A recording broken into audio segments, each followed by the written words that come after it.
საზოგადოებრივი მედია არ უნდა იტყუებოდეს. ბოდიშს ვიხდით, რომ ამას მაინც დიდხანს ვაკეთებდით. შავ ფონზე ამ შინაარსის ტექსტზე ახლა გამოსახული უნგრეთის საზოგადოებრივი მაუწყებლის ეთერში, რომელმაც 7 ივლისიდან კუთვნილი სატელევიზიო და რადიო არხების ეთერიში აჩერა. სამნელს რომელსაც მაყურებელი ახლა გადაცემების და საინფორმაციო გამოშვებების ნაცვლად უყურებს, ასევე ნათქვამია, რომ მაუწყებელში ახლა რეორგანიზაცია მიმდინარეობს, რათა სამომავლოდ ის გახდეს ნამდვილად დამოუკიდებელი და სანდო. მიმდინარე კვირის დასაწყისში საზოგადოებრივი ტელევიზიის მმართველ რგოლში დროებითი მენეჯმენტი მოვიდა, რომელიც გარდამავალ ეტაპზე უზრუნველყოფს არხის კონტროლს. ის თანამშრომლები და ჟურნალისტები, რომლებიც წინა ხელისუფლების პროპაგანდის გამავრცელებლად არიან წოდებულნი, სამსახურიდან დაითხოვეს.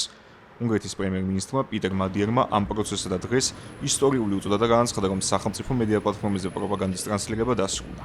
ტელეკომპანია MTVA მრავალი წლის განმავლობაში იყო კრიტიკის სამიზნე ვიქტორ ორბანის ხელისუფლებისადმი აშკარა ლოიალობის გამო.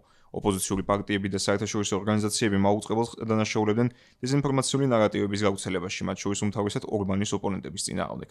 მიმდინარე წლის აპრილში ეუთომ განაცხადა, რომ მაუწყებლის საინფორმაციო გადაცემები ღიად და არაპროპორციულად უჭერდნენ მხარს მმართველი პარტიის ნარატივს და ნეგატიურ ჭრილში აშუქებდნენ ოპოზიციასთან დაკავშირებულ საკითხებს.